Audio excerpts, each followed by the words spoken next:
seems to be available for sale right now to the highest bidder if the price is right.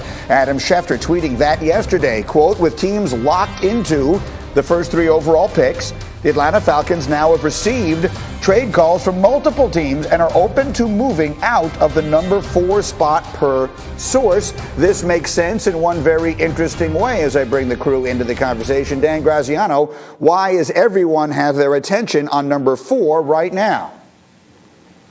Well, because we know the first 3 picks are going to be quarterbacks. We know the identities of the first 2, and if there's clarity on who the 49ers are going to pick at 3, then interested teams, if you're, let's say, Justin Fields and Trey Lance are left over, if you want one of those guys, you may have to move up to get him.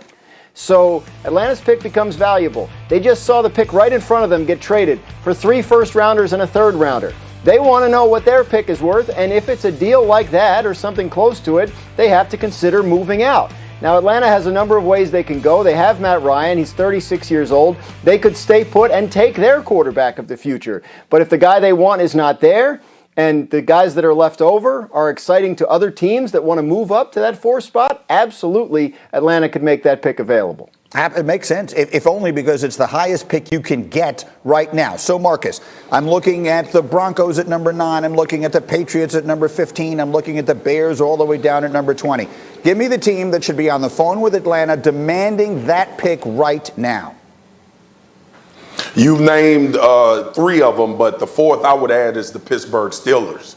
We know their quarterback situation. They had to go through extreme lengths to get Big Ben back on this roster. And I don't think it's because they wanted to. I think it's because it's really the only sure thing that they could bet on with this football team, with so much that they have to build out in this roster. So that's the one team I'll be interested to see if it's any movement, G. They're leaving an era behind with Ben Roethlisberger, and they know that they need to find the future of this franchise. I know they brought in Dwayne Haskins, wants to see how he pans out, but based on what has transpired with him thus far in his career, I could see Pittsburgh trying to make a move to get up and take either a Justin Fields or a Trey Lance at that 4th spot. Yeah, it will be fascinating to watch because the price on that will be exorbitant. It's one thing for Denver to try and get up there from 9. The Steelers' first pick is at 24. They'd have to move all the way up there. Meanwhile, Joey, you spend the football season generally covering all the college games and all the college teams for us. So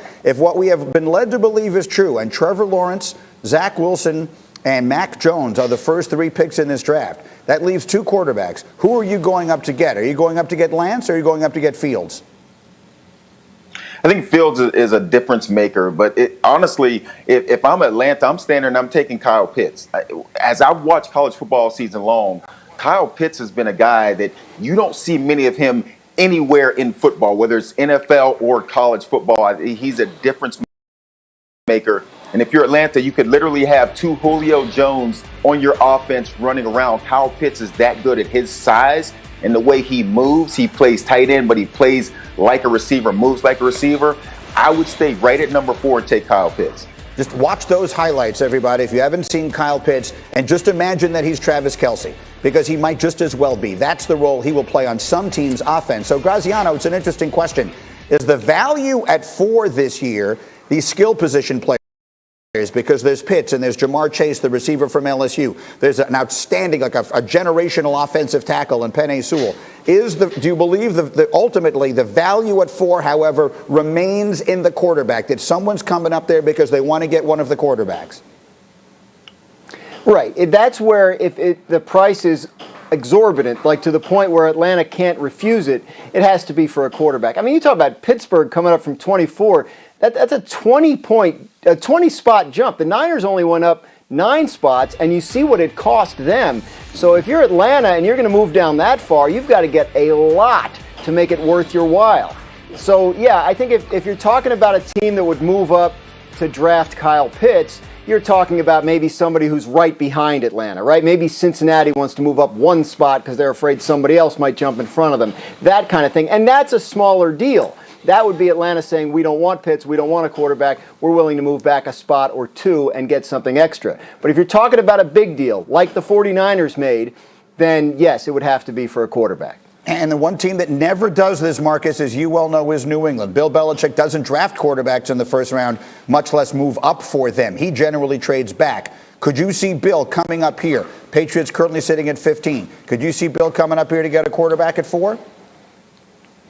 Absolutely. Did you see what he did in free agency? This is a get fixed now for Bill Parcells. So if that opportunity, Bill Belichick, if that opportunity presents itself and he can find a way to get up there to get his quarterback of the future with bringing in Jonnu Smith and Hunter Henry and trying to recreate this offense for Josh McDaniels, you damn right he gonna do it and figure out a way to get it done. All right, so that's where it starts. It starts with the quarterbacks of the future. Now let's talk about the great quarterback of the present, and that is Aaron Rodgers, who's making headlines this week as the host of Jeopardy! As we continue to speculate about his future in Green Bay. And he's contributing to that as well. He's on Pat McAfee's show earlier this week, and in case you missed it, he had a lot to say. I think that we're exactly where we were last year when I made comments after the draft and throughout the season. I don't feel like any of that's changed. All I can do is play my best, and I feel like last year I did do that and may have thrown a wrench into some timelines that may have been thought about or desired, but ultimately, things haven't really changed on that front. My future is really, a lot of it's out of my control.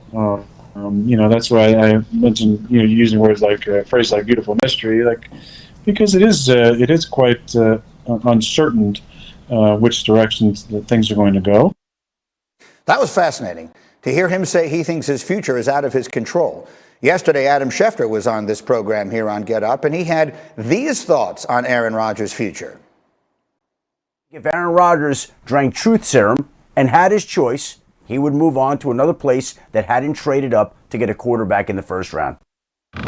Okay, so that's where we sort of begin this. Joey Galloway, I'm looking right at you. You're a terrific receiver in your career. You played on a lot of different teams. Let's be kind. You played with a lot of quarterbacks, and none of them was as good as Aaron Rodgers. So if you look at the way the Green Bay Packers are doing their business here with one eye very much on their future as much as it is on the present, and seemingly willing to let it go year to year with a guy as good as Aaron Rodgers, what do you think of that way of doing business? Aaron Rodgers is, back when I played, we would study films, and it would be broken down into, say, throws over 20 yards, throws over 30 yards. And Aaron Rodgers would be like 70% of the balls thrown that we would be studying. He's that good. He's that outstanding. I cringe when I hear people compare any college quarterback to Aaron Rodgers, because he is that good that there's not many of him around. There won't be many of him around.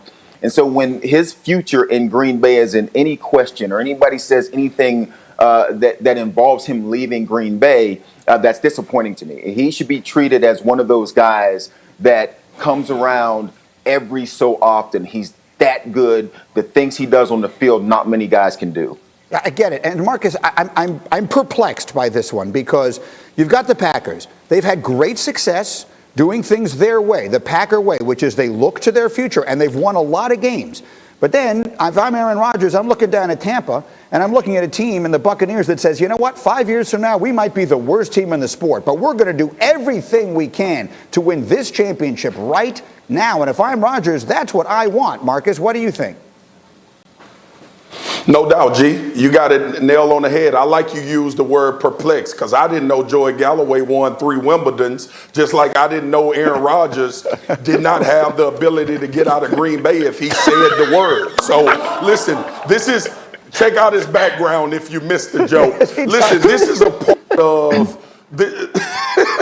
this is a part of the NFL, man, where I just don't understand, because Aaron Rodgers, to me, right, as a former player when I was playing against him and looking at him now, I don't understand Aaron Rodgers not having power to go into that front office and say, this is what I need you to do, or let me go somewhere else. He's one of the few guys that has that kind of cachet. He's put enough film out there. He's done enough to reach elite status at the quarterback spot to be able to go and make his demands heard. Now, he keeps talking about we're in the same spot we've been in and all of that. I get it, and I understand. Ultimately, that organization is going to make the decisions that they make. But I find it very difficult to believe that if Aaron Rodgers expressed this publicly and expressed this privately and put pressure on Green Bay as far as rosters, that they wouldn't make it happen. I mean, that's the way it would seem to make sense. But Dan Graziano, and I saw it in your notes last night, the Packers have a way of doing business, and they just don't deviate from that.